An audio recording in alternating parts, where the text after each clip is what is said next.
السلام عليكم ورحمة الله تعالى وبركاته. سيداتي سادتي متتبعي موقع رياضة 24، نجدد الترحاب بكم معنا مرة أخرى في برنامجكم الأسبوعي نبض البطولة. نبض البطولة برنامج حواري نستضيف فيه ضيف له علاقة بكرة القدم المغربية. حلقة اليوم سوف تتمحور حول محورين: المحور الأول نتائج الفرق المغربية المشاركة في المسابقات القارية، المحور الثاني نتائج الدورة 13 من الدوري الاحترافي المغربي الذي أجري منذوسا بثلاث مقابلات. لمناقشة كل هذه المحاور نستضيف معنا الإطار الوطني الحاج سعد الله ياسين،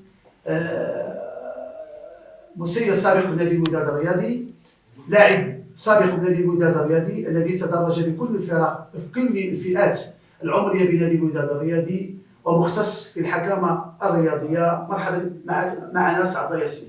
شكرا استاذ اديب، وانا جد سعيد انني اتواجد في هذا البلاطو في رياضه 24، ولي الشرف انني احضر لاول مره في هذا البلاطو هذا، ومرحبا بكم ومستعد لجميع الاسئله او المواضيع التي تطرح. مرحبا بك مره اخرى سعد الله ياسين. قبل الخوض في المحور الاول المتعلق بمشاركه الفرق المغربيه في المسابقات القاريه، لابد من التذكير بالحدث الذي عرفته الساحه العالميه نهايه الاسبوع الماضي، الا وهو اجراء قرعه كأس العالم للأندية التي سوف تنظم بالولايات المتحدة الأمريكية. أعتقد سعد الله تبعتي هذا طبيعة الحال. القرعة. طبيعة الحال ما غنسولكش على القرعة لأن كلشي تكلم على القرعة وصعوبة الوداد، المجموعة اللي تواجدت فيها. أنت كمسير سابق كيف كتشوف المكتسبات ديال نادي الوداد الرياضي من خلال المشاركة في هذه المسابقة العالمية؟ شكرا، هذا سؤال وجيه. فعلا الاستفاده ديال نادي الوداد الرياضي في هذه المشاركه العالميه اولا انه كيدخل في خضم الفرق العالميه التي ستشارك، عليها واحد الاعلام، عليها واحد الاجماع عالمي بانه غتكون واحد التظاهره كبيره. كيف كنا كنفرحوا في الفرق الوطنيه ان المغرب غيشارك كاس العالم، فالوداد كيشرف المغرب هذه استفاده اولى هي معنويه، يعني كشهره كمكتسب يعني معنوي. زيد عليها ان كاينه مكتسبات ماديه ولا بد ما تكون. بالنسبه للمشاركه ديال الوداد، انا بالنسبه لي مشرفه غتكون، وخاصه انني فرحت. يمكن هو اصعب مجموعه، ولكن انا فرحت لان الوداد غادي يضاهي فرق عالميه. هنا فين خصنا اننا نستافدوا من هذه اللقاءات وهذا ما يخوفناش، وهذه المشاركه ونستافدوا. لحق الوداد غتكون يعني بحال دار دو بيير دو كو، يعني بحجره وحده ضرب جوج مرات. فالوداد عندها يعني الله سبحانه وتعالى اعطاها انها فين تقدر تفرض راسها اكثر، والعالميه وصلتها، الشهره وصلتها، معنويا ماديا غتكتسب، وان شاء الله نتمنوا على ان النتائج، وهذا هو اللي كيتمنى اي ودادي واي رياضي مغربي. كيف كتشوف الوداد خصها تستعد لهذه المسابقه القاريه على بعد 6 أشهر تقريبا من بدايه هذا المقابله الاولى اللي غتكون لفريق الوداد مع فريق مانشستر سيتي؟ واش التركيبه البشريه عند نادي الوداد الان تستطيع على انها تشرف كره القدم من اول مشاركه لنادي المغرب في هذه المسابقه العالميه؟ بالنسبه لهذه التركيبه البشريه كما قلتي الاستاذ اديب، انه غتشارك في المسابقه العالميه، الا خصها انها ترونفورسا، مازال خصها نقويوها مع عناصر اخرى اللي تعطيو عندها تجربه عالميه، لان غادي يلعبوا امام فرق كبيره جدا وعندها الصيت على الصعيد العالمي، لا الجوفنتوس ولا مانشستر سيتي. فكيخصنا نستافدوا.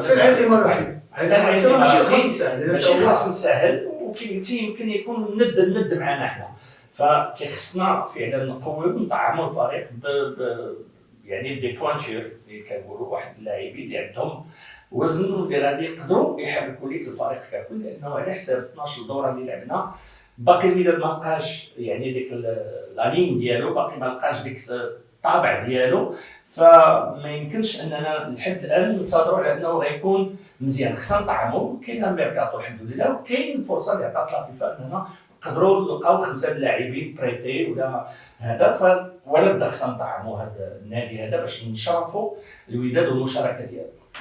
واش هذه القرعه وهذه المشاركه اللي غتلعب الوداد في المسابقه القادمه، هاد اللاعبين اللي الان وهاد التركيبه اللي كاينه ما غتخلقش واحد النوع من الضغط والمنافسه على هاد اللاعبين باش كل واحد يحاول يخدم اكثر باش يلقى المكانه ديالو قدام الفريق اللي غادي يسافر الولايات المتحده الامريكيه باش يلعب؟ لان حلم عن اي لاعب ودادي او اي لاعب في البطوله او خارج البطوله يحلم على انه يلعب في هذه المسابقه القادمه. صحيح سي اديب، انت تبارك الله عليك راك ملم بهذه الرياضه وكان فعلا كتفكر وكتشوف فعلا هذا ضغط بالنسبه للاعبين، ولكن خصو يكون حافز، ما يكونش ضغط ثقيل اللي كيهد الكتف ديالو، ولكن خصو يكون حافز موتيفاسيون بالنسبه ليه باش يعطي اكثر ويضمن المكانه ديالو باش يكون في ضمن اللي غادي يكونوا ان شاء الله في دوك 22 ولا 24 لاعب اللي غادي يكونوا في كاس العالم ويشاركوا، لان اي واحد الا الحلم ديالو انه يشارك في كاس العالم.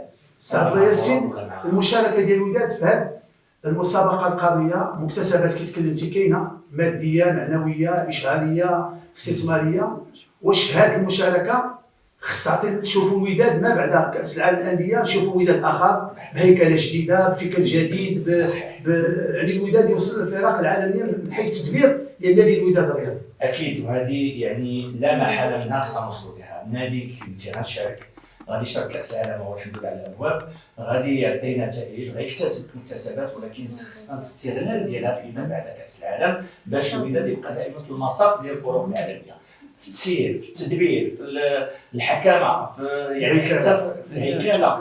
هنا هذا الوداد الا دارها غادي يقدر يدير قاطره من النادي، وغادي يمشي واحد السنين متعدده كيوليو الاشخاص كيتبدلوا، ولكن النادي عنده الطريق ديالو، عنده السكه ديالو صحيحه، وهذا حافز اللي خصنا نستغلو. فعلا سعد الله، هذا موضوع كيخصنا يطلب منا وقت كبير، ان شاء الله نتقرب المسابقات على الانطلاق ديالها يمكن نستضيفوك معنا هنايا ونتكلموا اكثر، نعرفوا الوداد كيفاش غادي تكون من هنا لنهايه الموسم الرياضي. ندوزو دابا للمحور الاول. سعد الله ياسين، اعتقد انك تبعتي النتائج ديال الفرق المغربيه المشاركه في المسابقات القاريه، سواء الرجاء الجيش الملكي في كاس الفرق البطله والنهضه البركانيه في كاس الكونفدراليه الافريقيه. كيف شفتي النتائج اولا ديال الجيش والرجاء اللي كيتواجدوا في المجموعه الثانيه؟ كيف شفتي النتائج ديالهم؟ على حسب النتائج هاد جوج مباريات اللي لعبوا، فالرجاء ما قنعنيش في الاداء ديالو، النتيجه ديالو ديال الخسر مع الجيش هنا في الدار البيضاء فكانت انا بالنسبه لي ما غتنفعوش، وزاد كمل على انه لكن قدم مقابله في المستوى، قدم مقابله على مستوى النتيجه، لان كاس افريقيا باش كتبقى لك النتيجه هي اللي كدير. هذا كيجي سي سعد، هذاك المشكل اللي حنا تاسسنا به هو وجود ديال جوج فرق مغربيه في مجموعه وحده، ما عطاناش واحد حد ما عطاش حد على ان فرق مغربيه بجوج فهذا يعني اونديكاب، يعني واحد عائق بالنسبه للفرق المغربيه. بون ملي طرات التيراج وقرعه عطات هذه، فكان يعني الرجاء والوداد كان يمكن الرجاء والجيش ما كايناش الوداد في القلب السعوديه عفويا كتخرج الرجاء والجيش، فكان خصهم يستغلوا الفرصه على انهم يكونوا هما بزوج، يعني يقدروا يكونوا في الاوائل الاولى والثانيه، فكان خصهم يعرفوا على اساس انهم كيمثلوا الكره المغربيه، المغرب خصو دائما يكون متواجد، فكيخص على الوداد رفع السقف ديال الطموحات ديالنا، رفع السقف، ما كاينش طموح اقل من اننا نكونوا في النهايه او النهايه. دائما خص فريق مغربي يكون. احنا بالنسبه للتشامبيونز ليغ فكان الوداد رفع في هذه 10 سنين الاخيره رفع السقف، ولا ما كيقتنعوش اللاعبين ولا الجمهور الا اننا خصنا نكونوا في المربع الذهبي، فكذلك هادو مع هذه الفرق بجوج. فالرجاء باقي ما عطاتش، ويمكن عندها مباراه صعبه يوم الاحد، ولكن اذا حتى سعد الله ياسين الرجاء كانوا منتصرين شجدوا مبكرا، ولكن كان واحد التراجع رهيب اللي خلى على ان الناس ما فهموش علاش تراجعوا الرجاء، وخلاو الكره عند الفريق اللي استطاع انه يسجل حتى الدقيقه 80 من الشوط الثاني، وملي تسجل الهدف ديال التعادل خرجوا الرجاء يلعبوا الكره كانوا يسجلوا. علاش هذا الرجوع؟ هذا الرجوع كاين اللي هو اللي العامل الاول اللي كيبان لي هي ان المدرب يطلب منهم باش يحافظوا على النتيجه، يمكن تراجعوا لانه لا باش تعتقد المدرب يقول لعابه رجعوا كاينين ولا تحكمتي؟ لا كنهضروا على الرجاء، دخلتي وسجلتي وتحكمتي يعني في الاطوال الاولى ديال المقابله والتراجع. شحال التراجع عرفتي 77 دقيقه بزاف، ما يمكنش كتكون، وهذا حنا هما خلصوا عليها، فهذا يمكن العائق الاول. العائق الثاني يقدر يكون انه الطراوه البدنيه يمكن ما ساعدتهمش، يكون لعبوا من بعد كيولي واحد ريلاشمون ديال الفيزيك ديال اللاعبين، فكيبان لك على انه باش يحافظوا ويقدروا يكملوا المباراه كيرجعوا للور باش ما يبذلوش مجهود كبير في الجري وفي التموقع داخل اللعب، لان ملي كدير دي كونتر اتاك هي دي سبرينت هي دي فيتاس كيديروا ما يمكنش يديروها. المشكل ديال اللياقه البدنيه عند فريق الرجاء الرياضي السنه الفارطه ما كانش عندهم المشكل، ما كانش نهائيا. كان هذاك المعد البدني اللي كان معهم مشى فريق الجيش الملكي على خساره كبيره لفريق الرجاء. بيان سور خساره كبيره، ويمكن كيبان لي حتى المدرب حتى هو كان خساره كبيره، لان كان دار واحد لوموجينيتي بين اللعابه، وقدر في المستودع قدر انه يحميهم ولا يوحدهم. ف كيف قلتي عوامل الثروه البدنيه، المعد البدني مشاو، هذا التراجع كي قلتي رهيب ديال المقابله ديال الجيش وفريق مومبيلي دو سونداز كي شفتيها السي؟ الجيش انا بالنسبه لي ضيع فرصه ديال الانتصار، وكان خصو ينتصر باش يبقى دائما في الطليعه، واخا انه هو الاول دابا بربع النقاط، ولكن كانوا 6 غيكون عنده حافز معنوي اكثر. انت كيف قلتي بحال كيخسروا بواحد النقاط خصو يبقى في بدايه ديال الثلاثه الاولين، لان المباراه ديال الاياب كيكون كيكونوا صعاب وكتولي حسابات كثيره، ولكن مع مومبيلي دو سونداز عرفتي من كتبوا سير كنتي كتشوف سانداوز راه ماشي هو مومبيلي دو سونداز ديال زمان اللي كان شحال هادي، ولكن هو كاسم كيلعب كره خارج الميدان ديالو ما كيتراجعش داك الشيء، ما كيتراجعش. هذا كان خصنا مادام انه ما كيتراجعش وكيلعب الكره، فكان خصنا حنا نستغلوا هذه الفرصه على انهم هما كيخرجوا يلعبوا. اللي صعيب هي ملي كتجي فريق وكيلعب لك غير في لا ديفونس وكيسد عليك، هذا اللي كيصعب لك الحال. ولكن كترجع في ردة فعل القويه ديال الشمال كيشعل هذا يرجع انهم يشجعوا، كانوا يسجلوا الثاني ويربحوا. كيف كتشوف اسعد الله الرجاء عنده مغامره اخرى انه يمشي مومبيلي دو سونداز، الجيش الملكي غادي يمشي يلعب في جنوب افريقيا، لكن في الكامون في الكونغو مقابله ديال مع الفريق اللي تعادل مع فريق الرجاء الرياضي. كيف كتشوف الجوله المقبله ديال هذه المسابقه؟ انا كنشوف الجيش يمكن الا ما انتصرش يجيب التعادل، انا كنشوف على حساب القوه واللي عند الجيش، ولكن الرجاء اللي صعيب عندها المباراه مع سانداونز، وباكيد ان الرجاء الا بغات تبقى في المناسبات ولا تبقى في المنافسه خصها ما تخسرش، على الاقل تجيب التعادل. انا كنقول الرجاء نفس اعتقادي، الرجاء اذا رجعت للدوران كي كانت السنه الفارطه وجات اقل ما يمكن تجيبه من جنوب افريقيا هو نقطه، الرجاء غتلعب ثلاث مقابلات متساويه في المغرب، غتلعب مع سانداونز وغتلعب مع الجيش وغتلعب مع الفريق عندها يمكن الرجاء ان تعود الى تقدر تعود الى ربحات غير الرتوع بثلاثه، راه التكاليف الثاني ديال المجموعه. وفريق الجيش الملكي انا اعتقد هو ولا كيعرف عن قرب الفريق الكونغولي اللي غيلعب مع المقابله ديال الاياب، وبالتالي يمكن على انه يمكن اذا مشاو يلعب الكره ما دارش الخطا اللي دار لا اضعف الايمان خصو يجيب سعد ياسين. نمر الان الى المسابقه ديال الكونفدراليه الافريقيه. نهضه بركان اصبح فريق متميز في هذه المسابقه، 3-1 6 نقاط من 2 مقابلات. كيف تشوف النهضه البركانيه في هذه المسابقه؟ انا كنشوف النهضه البركانيه مادام انها ولات مولفه هذه المسابقه وخدات فيها يعني القاب، ولات كتوصل دائما للمباراه النهائيه او المربع الذهبي، فكيبان لي على اساس عندها حظوظ كثيره ولات قويه معنويا نفسيا دونك هذه المسابقه. والاكيد انه غير في المباراه الاخيره هي انتصرت خارج الميدان، فكيأكد على اساس انها ولات غودي، يعني كنقولوا شي انسان اللي متعود على هذه المسابقه، ومزيان هذا في صالح الكره المغربيه على انها توصل للمربعات الذهبيه. واش ما كتشوفش النهضه البركانيه ديال هذه السنه ماشي النهضه البركانيه ديال السنه الفارطه، النهضه البركانيه ديال السنه متصدر للدوري المغربي، يعني قبل هذه المقابله كان كيتصدر 7 ديال النقاط. النهضه البركانيه الان عازم على انه يكون بطل المغرب، لان هذا هو اللقب اللي يخص الخزينه ديال فريق النهضه البركانيه. دار انتدابات وازنه هذه السنه، فريق النهضه البركانيه عنده كل المقومات على انه يكون بطل في البطوله المغربيه ويفوز بهذه المسابقه القاريه. اكيد التحليل ديالك منطقي، فعلا عنده كل المقومات، دار انتدابات وازنه كيف قلتي في اول بطوله، انسجام بان من الاول، ولكن هذا اللي كيساعد النهضه البركانيه هي انه الفرق اللي كانت او الانديه اللي كانت كتلعب على البطوله كالوداد ولا كالرجاء او الجيش الملكي باقي الوضعيه ديالهم ما شدوهاش في داخل البطوله المغربيه. هذا هو اللي كيزكي على ان النهضه بركان الان تصدر هذا الترتيب، ويمكن ب6 ولا 7 النقاط على الثاني، فماشي سهله، ولكن كتولي الفرق الاخرى في نفس الحجم ديالها حتى تقدر تقول بركان واش السياسه ديالها ناجحه ولا لا. هذا اكيد انا كنقول الواقع. حاجه ياسين هو ان النهضه البركانيه اللي ضمن الامور اللي قلنا كاين عامل اخر هو الاستقرار التقني. جابوا المدرب التونسي السنه الفارطه، لقى المشاكل في البدايه باش يتاقلم مع النهضه البركانيه، والنفس التكتيكي اللي كانوا كيلعبوا به سابقا اعتمد نفس اللاعبين، داروا انتدابات هو اللي يشرف عليها، هو الاداره التقنيه، عكس الوداد والرجاء. عكس الوداد والرجاء غير المدرب، الرجاء غير 2 المدربين، 3 المدربين في 12 دوره ولا 13 دوره، الوداد غير المدرب وغير فريق باكمله، وبالتالي كتبقى هذه الاسبقيه عند فريق النهضه البركانيه. الجيش الملكي كذلك احتفظ بتقريبا 81% ديال اللاعبين، دار انتدابات اخرى ولكن غير المدرب. دونك اللي كيبقى هو الاستقرار التقني عن فريق النهضه البركانيه كان عامل اساسي على انه يديروا هذه البدايه الموفقه لا في البطوله ولا كاس. فعلا تحليلك صحيح، ما عندي ما نزيد الا انني ناكد جونتيغين هادشي اللي كتقول هي انه استقرار تقني، وعندهم استقرار حتى من الناحيه ديال التسييري او التدبيري، عندهم استقرار، عندهم المالي تا هما ما عندهمش فيه دي ليتيج، ما عندهمش مشاكل عادين، فهذا كله داخل في اطار الحكمه كيف كنقولوا في التدبير والتسيير.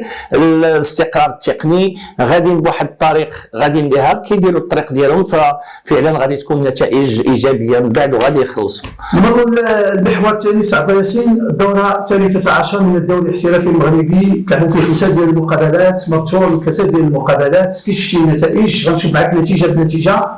الدوره ديال المقابله الاولى انطلقت يوم الجمعه بين الفتح الرياضي والدفاع الحسني الجديدي كسلسله. كيف شفتي النتيجه؟ واش كتوقع هذا العدد الاكبر ديال 6 اهداف مقابله واحده؟ 6 اهداف مقابله واحده، وربعه ديال المقابلات 6 ديال الاهداف. يعني مقابله واحده. فعلا انا تفاجات في هذه المباراه ديال الفتح والدفاع الحسني الجديدي، وخاصه ان الفتح رابحه ب3-1 وما بقى والو، فاذا به كيتقلب المباراه الجديده في 10 دقائق الاخيره. فالدفاع الحسني الجديدي تبعت المسار ديالها هذه السنه كنلقى عندها نتائج، عندها دي بوتونسياليتي كاينين، ولكن يمكن تساعدها الى سقلاتها مثلا بالتدبير بالفلوس. عبوب حتى هو عطى واحد الشحنه وكيخدمهم معنويا اللاعبين وكيخدمهم يعني نفسيا، فاعطى البصمه ديالو. تعادل نتيجه منطقيه، لا نتيجه منطقيه بحسب المباراه، تفرق ما ضاع وجديدا تستاهلش تخسر. اولمبيك اس في حسنيه اكادير، اولمبيك اس في العائده من هزيمه من عند الوداد 1-0. حسنيه اكادير انهزمت امام الرجاء 3-1. الجريحين كيتلاقاو في اسفي فعلا المقابله اللي انتهت بالتعادل 0-0. ايوا فعلا ايوا الحاله ديال الجريحين ولا بدا غتكون يلاه الانسان اون كونفاليسونس، يمكن يلاه غادي يطور الشفاء، فبجوج ما عندهمش نتائج مستقره هذه السنه، يمكن يربحوا يمكن يخسروا. اكادير حتى هي الان ماشي هي اكادير ديال السنوات الفارطه، يمكن ما داروش انتدابات هذا العام كانوا ممنوعين، فعندهم خصاص.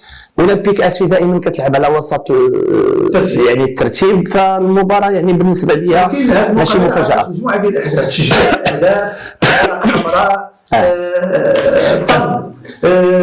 ضربه جزاء ضائعه. يعني اولمبيك اسفي كان اقرب انه يحقق النتيجه لو كان سجل هذا، وكانت موفمونتي يعني كانت حركه بزاف في هذه المباراه هذه. شباب المحمديه يحصل على النقطه الثالثه له في الموسم الرياضي، مقابله مع اتحاد طنجه، مقابله اللي تلعبت في الملعب ديال القريه الرياضيه ديال طنجه. شباب المحمديه كيلعب لاعبين شباب اللي بداو كيكسبوا تجربه. اتحاد طنجه واحد العاب توازني، ماشي اتحاد طنجه شفنا في بدايه الموسم. صحيح. كيف كتشوف هذه النتيجه ديال اتحاد طنجه شباب المحمديه؟ انا استغرب، لان اتحاد طنجه بدات الموسم مزيان ولعبت مباريات كبيره مع فرق كبيره من نادي الوداد وحققت نتائج زوينه، فاذا به كاين الان واحد الخط تنازلي كبير. شنو العوائق ديالو ولا النتائج ديالو ولا الاسباب ديالو الله اعلم، انا ما عرفتش. لا اتحاد طنجه هو من فرق، حتى هو من نوع من الانتدابات حتى من الشباب، يمكن دابا جاتهم وما داروش كونسونطراسيون في ديال الموسم. سي فري كنقولوا هذاك الباتري ديالو بدا كيخوى، لا باتري بدات كتخوى، لان الطراوه هذا وما قدروش، ما عندهمش ذاك النفس الكبير، لانه لاعبين شباب بالنسبه للشباب المحمديه. هي بيني وبينك كان العام اللي داز راه كانت كتعطينا البوادر انه خصو كان الفريق ينزل. الان بقى في 13 مباراه يلاه عنده 3 تعادلات 3 النقاط. يعني انا بالنسبه لي شباب المحمديه هذا العام ما كايناش يعني وضعيه ماشي غير صعبه لا تحسد عليها. ولكن شباب المحمديه انا كنقول كيكسب فريق مزيان مزيان. هما غاديين دابا اي فريق كيلعب شباب المحمديه كيقول كسب نقاط مضمونه، ولكن لاحظت على 2 مقابلات داروا التعادل من طنجه وتعادل من كناس يعني ما سهلاش. واش اللاعبين ديال شباب المحمديه بداو كيندمجوا مع البطولات كيلقاو المكانه ديالهم؟ اكيد يمكن هذا يكون واحد الدافع اذا كان طنجه شباب المحمديه في المقابلات القادمه ومع الميركاتو تحل واحد شويه ديال المشاكل، يمكن هاد اللاعبين يكون عندهم واحد الدافع معنوي اللي يساعدهم على انهم يحاولوا يحققوا نتائج ايجابيه في الشوط الثاني من هي اكيد. وحتى ولو ما حققوش نتائج ايجابيه غادي يكون فعلا كيف قلتي كيربحوا فريق، لان الشباب كيحتكوا الان كيكسبوا تجربه غادي يوصلوا. هذا هو اللي كنقولوا حنا ملي كيكون لاعب باقي عندنا شاب كنقول ليه صيفطوا لفرقه اخرى يلعب باش يتحك ويدير ماتشات فيه ويولي في ذاك الجو ديال البطوله وديال الفروق. الشباب محمديه كتربح فرقه اكيد يمكن النتائج ما تكونش هذه السنه يمكن يطيحوا ولكن غادي يكون عندهم فريق اللي من هنا عامين 3 سنين غادي يكونوا في الفريق الاول. شوف هاد اللاعبين هادو السنه يلقاو فيها فرق اخرى ويلعبوا في فرق كبيره. نهضه الزمامره يحقق انتصاره الثاني على التوالي، المغرب تيطلب الهزيمه الثانيه له على التوالي. كيف شتي هذه المقابله؟ انا كيبان لي مفاجاه في هذا الفروق بجوج. نهضه الزمامره كيفاش انها هي الثانيه الان في البطوله الوطنيه في الترتيب. الزمامره غادا مزيان هذه السنه في 13 مباراه محققه نتائج مهمه ولدرجه انها هي الثانيه في البطوله. المغرب التطواني كتفاجئني دائما كتكون كتلعب ادوار الفريق اللي كيتضرب ليه حساب واخا يكون في وسط الترتيب ما كتقدرش تقول مثلا غيلعب مع الوداد غتربح، تلعب مع الرجاء غتربح كتقول يمكن. ولكن هذه السنه النتائج ديالها ماشي هي هذيك وما كاينش واحد خط يعني افقي او تصاعدي، ما كاين غير تنازلي. ما عرفتش علاش اش وقع لهم. شباب السوال المغرب الفاسي بعد الهزيمه المفاجئه له مع الزمامره الدوره السابقه انتصار على شباب السوال المرياضي. فريق الشباب السوال المرياضي هو اللي فاجئني لانه هذه السنين الاخيره كان كيكون دائما وكيحتك مع الفرق الكبيره. هذه السنه النتائج ديالو ما مساعداش ولا يخسر حتى داخل الميدان. يمكن الاستعداد البدني يمكن ما داروش انتدابات كبيره يمكن اللاعبين ديالهم كيف قال الخوال البطري ديالهم حتى هما. فكيبقى ان المغرب الفاسي بدا البطوله يلاه فريق صاعد ولكن بدا البطوله مزيان وكيحقق نتائج ديبا مزيان بالنسبه للفريق يلاه اول سنه ديالو دابا في القسم الاول الاحترافي. ولكن راه غادي بنتائج ويمكن حققها مع نادي الوداد حققها مع كنظن مع الرجاء. سادس انتصار في 13 مباراه ما عندهمش. دونك راه غادي بالنسبه للفريق راه الامل عنده باش انه يكون في يعني المقدمه ديال الترتيب. دونك كيف قلنا الحاج بدايه ديال المحور ان 3 ديال المقابلات اللي ما تلعبوش بالنسبه كان النادي الكناسي مقابله ديال الفريق اللي كيلعب على حافظ على المكانه ديالو الفريق ديالو النادي الكناسي اللي كيحاول على انه يرجع لسكه الانتصارات. الجيش الملكي الوداد كلاسيكو تقليدي كره مغربيه. الجيش الملكي فريق اللي كذلك حقق انتصارات متتاليه كيحاول على انه يرجع.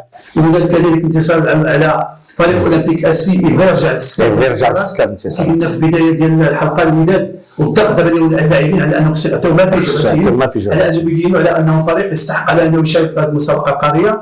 الرجاء اخر نتيجه انه انتصر على فريق حسنيه اكادير 3-1 مع اتحاد تورقان الفريق الذي يرسم على بدايه موسم قوي. هذه 3 مقابلات غاجي الحين ديالها وغتكون ولا ندوزو دابا للترتيب.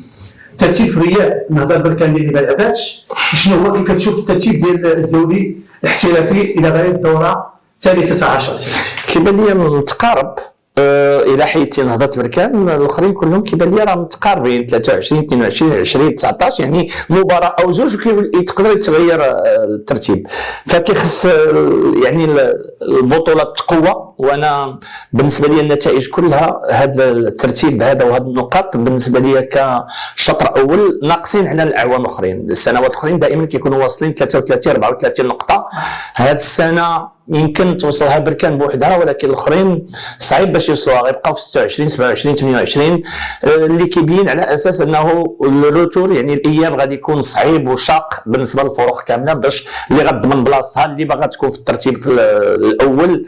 دونك غادي يكون شويه صعيب. هذا علاش كنقول دائما نبروفيتيو في لالي كتربح النقاط باقي الفرقه مزعزعه باقي الفروق اخرى تربح قد ما بغيتي. في الروتور كلشي كيبغي يتقاد وكلشي كيبغي يبدا يتقاتل. دونك غادي يكون شويه صعيب. هذه النتائج ديالو ما انهزمش عدد كبير ديال الاهداف عدد كبير ديال الانتصارات.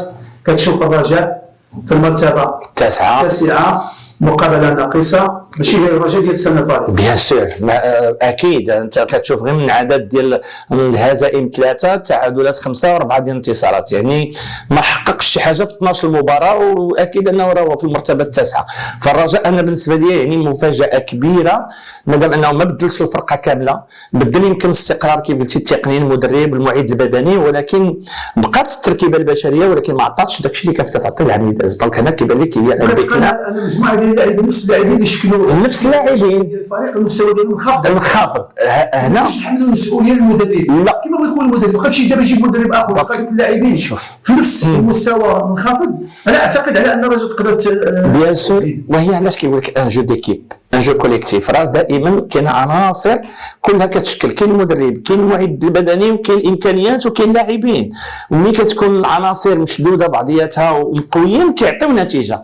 الان اللاعبين بقاو هما ولكن نفسيا ماشي هما، حتى في الروندمون ديالهم واحد بواحد، لا زنيتي لا الزرهوني لا بوزوك لا، يعني ماشي الدراري اللي عطاو، ماشي هما ديال العام اللي فات. زنيتي كان بدا زريده فوالا داكشي، ولكن رجع جنيتي بدا يرجع حتى الرجاء ما يمكنناش ضربه جزاء اللي ما يمكنناش. حتى في المقابله اللي لعبوا دابا في كاس افريقيا، كاس افريقيا البطاله، كان سد واحد الكره اللي كانت هدف حقيقي. ما كاينش مشكل سيري عند الرجاء، مشكل ديال اللعابه ما مخلصين، شي مشكل اكيد مشكل كاين خلصي يلعب ما خلصيش ما يلعبش. هذه هو داخل تيام كيرا هو عقلو انه ما مخلصش، غادي نمشي نتسنى تيسال العام عاد ندير دعوه. شحال ديال اللاعبين دابا عندهم دعوات باقي ما تخلصوش لحد الان، ودخلوا باش انه يسمحوا لهم اللي عندهم دعوات كاع وصلات كيسمحوا ولا كيتنازلوا ولا كياخذوا دي تريت بار لا سويت دي سيشيونس كيبدلوهم، فعندهم مشكل كبير في التسيير باش ما نكذبوش. سعد المغرب التطواني شباب المحمديه واش قادره على انها في الشوط الثاني ديال الدوري المغربي على انها ترجع لمكانها ديال الحقيقيه، خاصه المغرب التطواني كما قلتي ديما كتلعب في وسط الميدان. يمكن هما عاشوا انهم غيروا مدرب، جابوا السلعاني يخدم، ولكن قال انا عندي مشكل ديال اللياقه البدنيه، مشكل ديال الافكتيفيتي واجتهادات كبيره. شباب المحمديه قلنا عندهم فريق شاب، يمكن هذا خصو الوقت باش انه يعطي اكثر النتائج. جوج نقاط بجوج دورات، كيف كتشوف هاد الشفره من الشوط الثاني ديال البطوله؟ كنشوف الشوط الثاني ديال البطوله صعيب على شباب المحمديه باش يجيب 30 نقطه في هذه المباريات اللي بقاو، لان على الاقل بغى خصو 33 34 نقطه باش يقدر ما يطيحش. الا بقى غادي على نقطه غادي يجيب 20، غادي يجيب 20 23 مشى. فريق المغرب التطواني خصو يبدل على اللي كان، لان جوج انتصارات في 12 مباراه في 13 مباراه ما كافياش وما ضمنش ليه انه يبقى في المكانه ديالو. دونك خصو يبذل مجهودات كبيره. السي العامري كيف قلتي كيخدم، يمكن الطراوه البدنيه غادي يخدمها في هذه المباريات اللي بقاو، وخاصه في الميركاتو غادي يحاول انه يدير ان كونسونطراسيون اللي يرجع بها الطراوه ديالهم. الحاج هناك تقارب في النقاط. دابا هذا المغرب التطواني بحال جوج ماتشات يولي حدا دخل 14 يولي عنده 16 نقطه، يولي حدا اتحاد طنجة. فهذا التقارب كلشي قريب. يعني شباب المحمديه هو الفريق اللي بعيد عليهم، هو اللي عنده ثلاثه صعيب عليه باش يرجع. ولكن كتبقى عندنا واحد التجربه هذه سنتين ديال فريق اتحاد طنجة اللي عقلتي سال الشوط الاول 3 نقاط واستطاع على انه يرجع، ولكن راه ربح 11 المباراه في روتو. ولكن توفرت الامكانيات الماديه، توفر عند شباب المحمديه عندهم منع. لا ما عندهمش، عندهم منع وما عندوش الامكانيات الماديه، وعندهم بزاف بعدا هما اي سون انديتي بعدا. صافي ياسين ندوزو لواحد السؤال قبل هذه الحلقه. انت كنتي مرشح لرئاسه نادي الوداد حتى الاخير وتنازلتي للسي ايتمنى. واش باقي عندك شي علاقه بالوداد؟ باقي عندك تواصل مع ايتمنى مع المحيط الوداد ولا بعتي؟ لا ما كاينش، بعت باش انا خديت هذا القرار من نفسي باش نخلي كل واحد يخدم، باش ما يقولكش كنت مرشح غندير بالباله ولا غنخربق ولا بغيت نقلب. لا على اي حاجه زعما بعت ما دخلت حتى حاجه، ما كنسول حتى حاجه، ما كنمشيش حتى المباريات باش نكذبش عليك، كنتفرج في التلفزيون ولا كنسمع، ما بغيتش نقرب. وهذا انا خديت عاتق على عاتقي انه الوداد كنبغيها، لهم التوفيق، لان راه الا توفقوا مره توفقت الوداد، وهذا هو اللي كنبغيو حنايا. بغينا الوداد. واش معهم مستشار معاك تصوير؟ لا ابدا اكثر من 30 عام في الوداد. لا ابدا. السي ايتمنى ما عمرو اتصل بيا من قبل اللقاء اللي كنت تلاقيته قبل من الانتخابات، قبل من جمعان، ما بقى لاعيط ليا. سيدي ساوي لا ميم شوز. مره كان طلبني السي العسال على اساس انني نمشي نتفرج معاه، ولكن حتى السبعة العشيه عاد قال لي والماتش مع الثمانيه، قلت له لا ما يمكنش لي، انا بقيت في الدار. هو اللي قال لي، ولكن لاغراض شخصيه انا وياه كانت عندي معاه. هذا ما كنتبع وكنتفرج الانتدابات اللي داروا الوداد واش ماشي كثيره. انا بالنسبه لي واش عندها واحد النتائج سلبيه بحال اذا ما دارتش الوداد سيرتو سوغ البلان فينونسي على الجانب المالي.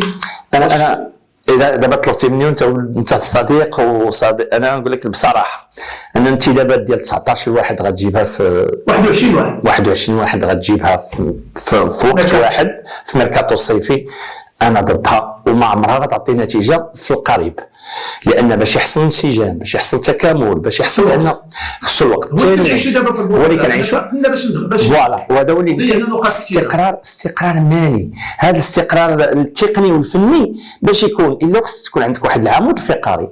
من غير العمود الفقري عاد كنطعم، ما يمكنش نلعب كل شيء جاي جديد. خصني واحد العمود فقري ومن بعد نطعم بسبعه 6 اللعابه، ولكن العمود الفقري خصو يبقى اللي ديجا غودي، ديجا عارف الدواليب ديال الدار والدهاليز ديالها، عارف الجمهور وغادي يشكلوا يعني بحال دي باليز، بحال هذيك الطريق اللي الطياره كتبغي تنزل بالليل الا كاين بالضوء. دونك هاد اللعابه قدام ديال الوداد خصهم يبقاو ونطعم، ويا فور ميزور كنبدل. عاوتاني يجي ميركاتو الاخر نجيب 3 اخرين، ف 19 و 21 واحد انا ضدها، ولكن خاصه انك بدلتي حتى المدرب. فين هو الاستقرار التقني اللي بينا عليه قبيله؟ لا هو كان لا باستقرار. لا عاد غنجيك للجانب المالي. لا حيت ضروري كان خص مدرب جديد، لان لا مزيان المدرب كان هذاك غير مؤقت. كمل الاستمراريه ديال باش نعطى الله، كان ضروري تجيب مدرب. لا كان ضروري مكونه مدرب اللي ضروري المدرب، انا معاك، ولكن كنقول لك على اللاعبين. دابا بدلتي المدرب وتبدلتي الفرقه كلها صعيبه. انا كان مجموعه ديال اللاعبين كان باغي يمشيو بحالهم. ايوا كان العملون كان لا جبران كان لا هذيك هي مجموعه الجهه. اللاعبين باغي يمشيو بحالهم. علاش؟ كيقول على انهم كان خص انا نتفاوض معاهم هما، فوالا لانهم في فرقه وكيعرفوا بيان سور خاصك تجلس مع الفرقه هي الاولى، لان انت تبارك الله عليك راك سيرتي. ملي كتجي اول حاجه كدير واحد لو كونستا، ان كونستا ولا كتسميوه ليكزيستونس ديال ليو. كنعرف اش كاين ونجي نجلس معاهم. انا غنجيب لعابه اخرين نشوف هذا اللي عندي، نتفاهم معاه، نعطيه يعطيني، نلقى معاه حل. دونك غير خص تكون الثقه وتكون مصداقيه. صح. ملي غتوعد كتوعد، لان اللاعبين هذايا الا وعدتي خصك توفى معاه باش يبقى دائما تايق فيك. اما بالنسبه لتبدل كل شيء جات صعيبه. ها حنا كنخلصوا عليها والحمد لله نتمنوا جاب الله الجمهور بعدا كيعاونوا باسم الوداد الثقيل، فهو اللي غادي راكو كنا فرقه اخرى مشات لان صعيب عليك الحال. دونك وعاد الاستقرار المالي يعني بالنسبه لنا ملي كتجيب انتدابات راه مكلف هادشي، مكلف كثير. يمكن ما باينش دابا ولكن من بعد غيبان، لان 19 21 واحد راه كل واحد كتسمع ارقام باش جا وكتسمع لي صالير وكتسمع لي فيهم البرازيليين، فيهم السنغالي، فيهم المغاربه اللي كانوا في الخارج. راه اقل واحد غادي تجيبو 3 مليون ديال الدرهم في السنه، وضربها في 21 راه وليتي في 60 مليون ديال الدرهم بلا المدرب. والوداد شحال غتدخل وشحال غتجيب ليها، فهمتي؟ وتا مركب خميس اللي كان تيدخل حتى هو اللي كيدخل ما بقاش ملاعب كتدخل ديال السبونسور. 10000 8000 واحد. ملي كتكون تيران اخر واخا تبغي تجيب سبونسور ما غتجيبوش بحال هذا، فالمستشهرين صعاب شويه. دونك استقرار صعيب، ولكن نتمنى دائما خير لنادي الوداد لان حبنا وعشقنا راه هو الوداد. سعد كنشكرك على المساهمه ديالك قيمنا معنا في هذه الحلقه. نتمنى نستضيفوك مره اخرى. وبهذا سيداتي سادتي ناتي على نهايه حلقه اليوم من برنامجكم نبض البطوله. نتمنى لكم انكم تفاعلوا معنا في الموقع ديالنا، اراء ديالكم غادي تفيدنا باش اننا نعطيو الافضل في قادم الحلقات. الى اللقاء.